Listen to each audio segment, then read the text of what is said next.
Hello everyone, I am सुगम। Welcome back. तो guys यहाँ पर आज हम देखने वाले हैं इकोनॉमिक्स का जो आपका पेपर है उसका यहाँ पर हम देखेंगे फुल सॉल्यूशन। तो गाइस ये वीडियो आपको एंड तक देखना है, वीडियो को आप बिल्कुल भी स्किप ना करें अगर इस बार के बोर्ड एग्जाम में आप 90 प्लस स्कोर करना चाहते हो। ठीक है, तो गाइस यहाँ पर हम देखेंगे एक ऐसा पेपर जो इस बार के बोर्ड एग्जाम में जो क्वेश्चन आज किए जाएंगे उन सभी प्रश्नों पर यहाँ पर हम डिस्कस करेंगे। तो बस वीडियो आपको एंड तक देखना है। पहला प्रश्न देख लीजिए। पहले यहाँ पर हम देखेंगे जो आपके ऑब्जेक्टिव क्वेश्चन दिए जाते हैं। तो गाइस पहला प्रश्न है कि प्रभावी मांग का संबंध है। प्रभावी मांग का संबंध किससे है? ऑप्शन देख लीजिए। फर्स्ट है कि AC पीगू से, सेकंड ऑप्शन है JM कीन्स से, इसी तरह से थर्ड ऑप्शन है JB से और नेक्स्ट ऑप्शन है अल्फ्रेड मार्शल से। आपको बताना है कि प्रभावी मांग का संबंध है। ठीक है, तो प्रभावी मांग का संबंध किससे है? यहाँ पर जो आपका सेकंड नंबर पर ऑप्शन है JM कीन्स से। ठीक है, यही आपका गाइस यहाँ पर हो जाएगा राइट ऑप्शन। अगला क्वेश्चन इसके बाद क्या दिया गया है उसको देख लीजिए। नेक्स्ट क्वेश्चन है कि भारत में राष्ट्रीय आय का आकलन किसके द्वारा किया जाता है? तो यहाँ पर ऑप्शन देख लीजिए कि भारत में राष्ट्रीय आय का आकलन किसके द्वारा किया जाता है। फर्स्ट ऑप्शन है वित्त मंत्रालय, सेकंड है भारतीय रिजर्व बैंक। इसी तरह से गाइस यहाँ पर नेक्स्ट ऑप्शन है राष्ट्रीय प्रतिदर्श सर्वेक्षण संगठन और यहाँ पर 4 नंबर पर ऑप्शन है केंद्रीय सांख्यिकी संगठन। आपको यहाँ पर बताना है कि भारत में राष्ट्रीय आय का आकलन किसके द्वारा किया जाता है। तो राष्ट्रीय आय का आकलन किया जाता है भारतीय रिजर्व बैंक द्वारा। ठीक है, और प्रभावी मांग का संबंध किससे है? JM कीन्स से। और भारत में राष्ट्रीय आय का आकलन किसके द्वारा किया जाता है? भारतीय रिजर्व बैंक द्वारा। क्लियर। इसी तरह से यहाँ पर गाइस अगला क्वेश्चन क्या दिया गया है, चलिए उसको देख लेते हैं। नेक्स्ट है कि GNP तथा GDP में अंतर का कारण क्या है, ये आपको बताना है। तो यहाँ पर ऑप्शन देखिए। फर्स्ट है मूल्यह्रास लागत, सेकंड है हस्तांतरण लागत, नेक्स्ट है शुद्ध विदेशी साधन आय, अगला ऑप्शन है शुद्ध अप्रत्यक्ष कर। आपको बताना है कि GNP तथा GDP में अंतर का कारण क्या है। तो 7 नंबर पर जो ऑप्शन है शुद्ध विदेशी साधन आय, यही आपका हो जाएगा राइट ऑप्शन। क्लियर। अगला क्वेश्चन है कि पूरक वस्तुओं के लिए मांग की तिर्यक लोच होती है। तो पूरक वस्तुओं के लिए मांग की जो तिर्यक लोच है वो कैसी होती है? धनात्मक, ऋणात्मक, शून्य या फिर अनंत। ये ऑप्शन यहाँ पर मिले हैं। तो पूरक वस्तुओं के लिए मांग की जो तिर्यक लोच है वो होती है ऋणात्मक, यानी यहाँ पर जो सेकंड नंबर पर आपको ऑप्शन मिला है राइट ऑप्शन है। इसी तरह से अगला क्वेश्चन आप तैयार करेंगे कि निम्नलिखित में से कौन सा एक समष्टि अर्थशास्त्र का विषय नहीं है। ठीक है, क्या पूछा गया है कि समष्टि अर्थशास्त्र का विषय नहीं है, ये पूछा गया है। तो देखिए पहला ऑप्शन है लोक वित्त, सेकंड ऑप्शन है मुद्रा एवं बैंकिंग, अगला ऑप्शन है विदेशी विनिमय एंड नेक्स्ट यहाँ पर है मांग का नियम। आपको बताना है कि निम्नलिखित में से कौन सा है कि समष्टि अर्थशास्त्र का विषय नहीं है। तो गाइस यहाँ पर द नंबर पर जो आपको यानी एंड में जो ऑप्शन आपको मिला है मांग का नियम।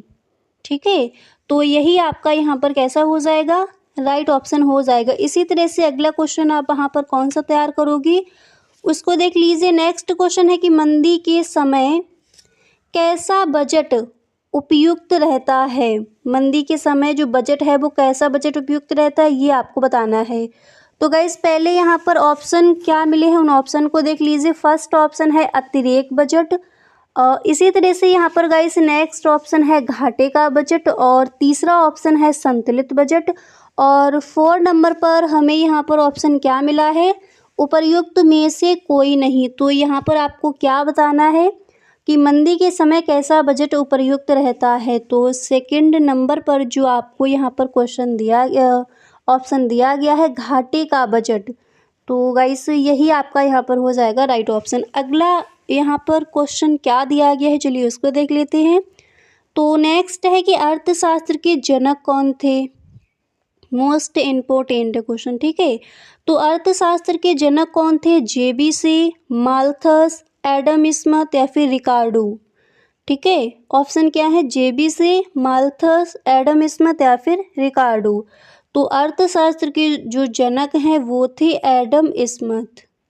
कौन थे, एडम स्मिथ। ठीक है, तो ये है आपके कुछ ऑब्जेक्टिव क्वेश्चन जो इस बार के बोर्ड एग्जाम के लिए गाइस मोस्ट इम्पोर्टेंट हैं। ठीक है, अब इसी तरह से यहाँ पर हम देख लेते हैं कि सब्जेक्टिव क्वेश्चन आप कौन कौन से तैयार करोगे, कौन कौन से ऐसे क्वेश्चन हैं जो आपके मोस्ट इम्पोर्टेंट हैं इस बार के बोर्ड एग्जाम के लिए। ठीक है, तो अतलग उत्तरीय प्रश्न में यहाँ पर फर्स्ट क्वेश्चन आप तैयार कर लोगे,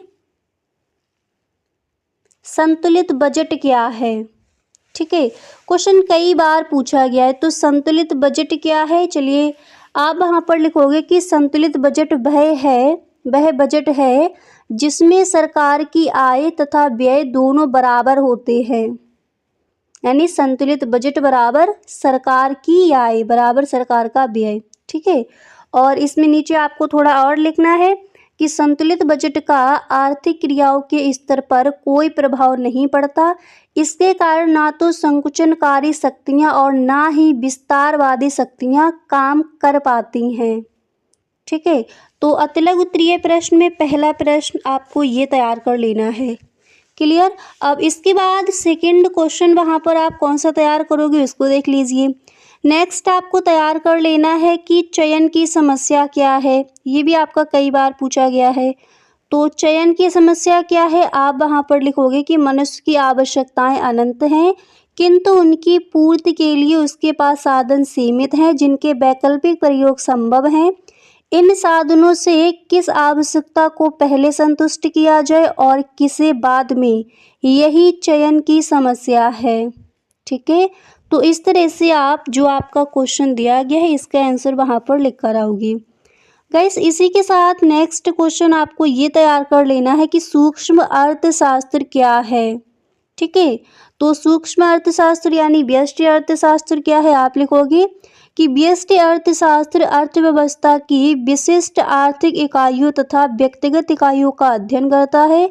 इसके अंतर्गत एक फर्म, एक उद्योग, एक वस्तु अथवा एक आर्थिक कारक इकाई का अध्ययन किया जाता है। तो यहाँ पर आपने देख लिए हैं ये 3 क्वेश्चन अतलग उत्तरीय प्रश्न में। ठीक है, अब गाइस यहाँ पर देख लीजिए इसी तरह से अतलग उत्तरीय प्रश्न में ऐसे कौन कौन से आपके क्वेश्चन हैं जो मोस्ट इम्पोर्टेंट हैं। ठीक है, तो उन क्वेश्चंस पर यहाँ पर पहले बात कर लेते हैं। तो क्वेश्चन नोट कर लीजिए, बाजार का अर्थ लिखिए अतलग उत्तरीय प्रश्न में। ठीक है, इम्पोर्टेंट है आपका क्वेश्चन, बाजार का अर्थ लिखिए। और सेकंड क्वेश्चन यहाँ पर दिया गया है, सेकंड क्वेश्चन आप तैयार कर दोगे गाइस कि एकाधिकार की परिभाषा दीजिए। ठीक है, एकाधिकार की परिभाषा दीजिए, बाजार का अर्थ लिखिए। इसी तरह से अगला क्वेश्चन है कि भुगतान शेष संतुलन से क्या तात्पर्य होता है, इसको आप तैयार कर लेंगे। भुगतान शेष संतुलन से क्या तात्पर्य होता है। इसी के साथ अगला क्वेश्चन है कि उपभोग की सीमांत प्रवृत्ति से आप क्या समझते हैं। ठीक है, तो उपभोग की सीमांत प्रवृत्ति से आप क्या समझते हैं, इसको भी आपको तैयार कर लेना है। अब इसी के साथ गाइस यहाँ पर देख लीजिए कि जो लघु उत्तरीय प्रश्न है वो आप कौन कौन से तैयार करोगे।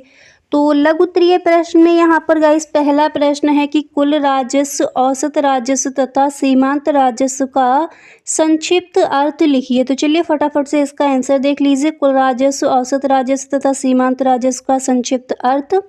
पहले यहाँ पर आप लिखोगे कुल राजस्व क्या है, इसमें लिखोगे कुल राजस्व जिसे एकल राजस्व या कुल बिक्री के रूप में जाना जाता है, किसी भी व्यवसाय के सबसे महत्वपूर्ण पहलुओं में से एक है।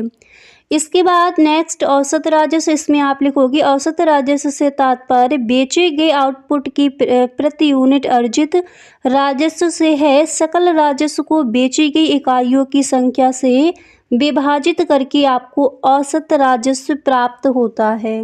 ठीक है, इसके बाद अगला है सीमांत राजस्व क्या है, आप लिखोगे सीमांत राजस्व सीधे कुल राजस्व से जुड़ा हुआ है क्योंकि यह एक अन्य चर में परिवर्तन के संबंध में कुल राजस्व में परिवर्तन को मापता है। ठीक है, तो इस तरह से वहाँ पर आप लिख कर आओगे। अब चलिए इसके बाद यहाँ पर देख लेते हैं कि लघु उत्तरीय प्रश्न में कौन कौन से आपके क्वेश्चन इम्पोर्टेंट हैं। तो पहला प्रश्न सेकंड क्वेश्चन यहाँ पर लघु उत्तरीय प्रश्न में है कि राजस्व घाटा और राजकोषीय घाटा में संबंध बताइए। ठीक है, क्वेश्चन नोट कर लीजिए, राजस्व घाटा और राजकोषीय घाटा में संबंध बताइए, इंपॉर्टेंट है क्वेश्चन। इसी के साथ कि व्यावसायिक बैंकों के मुख्य कार्यों को संक्षेप में लिखिए, ये भी आपका इंपॉर्टेंट है। ठीक है, व्यावसायिक बैंकों के मुख्य कार्यों को संक्षेप में लिखिए। और इसी तरह से नेक्स्ट क्वेश्चन है सीमांत बचत प्रवृत्ति का अर्थ लिखिए, कई बार क्वेश्चन पूछा गया है, तो सीमांत बचत प्रवृत्ति का अर्थ लिखिए, इसको तैयार कर लेंगे। इसी तरह से नेक्स्ट क्वेश्चन है कि पूंजीवादी अर्थव्यवस्था की मुख्य विशेषताएं क्या हैं, तो ये क्वेश्चन आपको तैयार कर लेना है लघु उत्तरीय प्रश्न में। ठीक है, अब देख लीजिए यहाँ पर विस्तृत उत्तरीय प्रश्न में कौन कौन से क्वेश्चन तैयार